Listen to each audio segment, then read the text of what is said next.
ભગવાન કે મારાથી બધું જ સહન થાય, મારા ભક્તને કોઈ ત્રાસ આપે મારાથી સહન ન થાય. એવો ક્રોધ કર્યો, ક્રોધનો અવતાર ભગવાન નરસિંહ. આકાશમાંથી દેવતાએ પુષ્પની વૃષ્ટિ કરી. જય હો નરસિંહ ભગવાનનો જય હો, નરસિંહ ભગવાનનો જય હો. એનું તેજ ભગવાનમાં સમાઈ ગયો. પણ તકલીફ એ થઈ, ભગવાન હજી શાંત થતા નથી. બ્રહ્માજીને ચિંતા થઈ, જો આ ક્રોધ વધારે વાર રહ્યો ને તો પૃથ્વી પ્રળયકાળ થઈ જશે.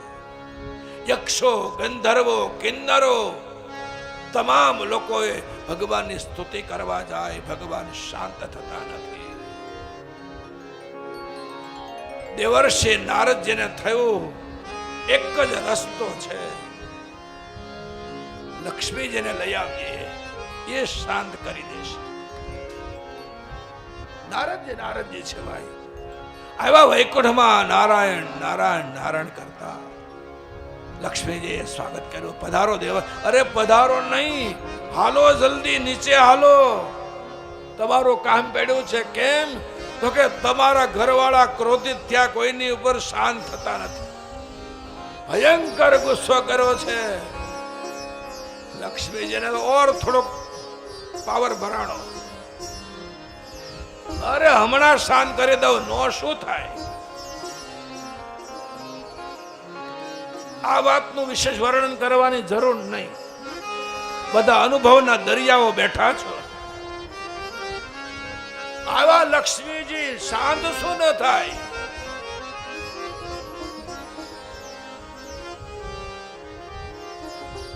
મોરારી બાપુએ દ્રષ્ટાંત દેતા 40 વર્ષ પહેલા કે માણસ આમ ધુઆ ભુઆ થતો, મોટી મોટી મુસ્યું લીંબુ લટકતા હોય એવી બહારથી ઘરે આવ્યો.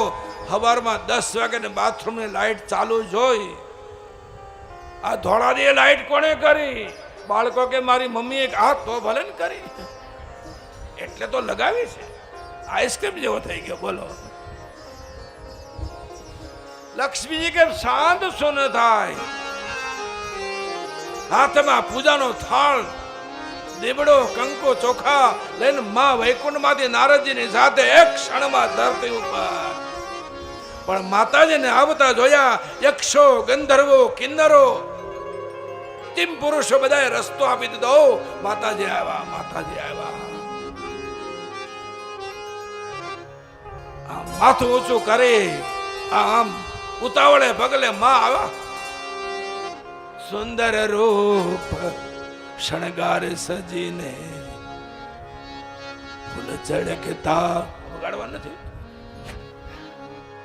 માતાજી આવ્યા હાથમાં પૂજાનો થાળ લઈને.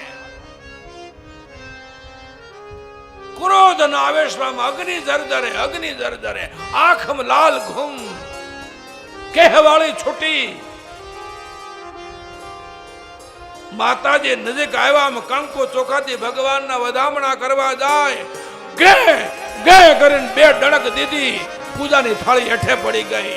4 ડગલા પાછા હટી ગયા. લક્ષ્મીજી, મારા પતિ ખરા પણ આજ નહીં.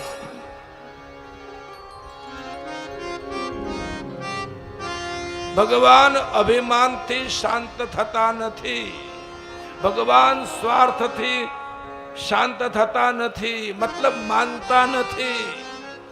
अब બ્રહ્માજીની પાસે એક જ રસ્તો હતો. એને ભક્ત પ્રહલાદને કહ્યું, બેટા આવો, તમારી સિવાય કોઈ શાંત નહીં કરી શકે. બેટા, તમારા માટે જેનો અવતાર થયો છે, સ્તુતિ કરો. અને પ્રહલાદજીએ ભગવાનની સ્તુતિ કરી. ભાગવતકારે લખ્યું છે કે ભગવાનની ભાગવતજીમાં સૌથી મોટી સ્તુતિ બોલે પ્રહલાદ સ્તુતિ.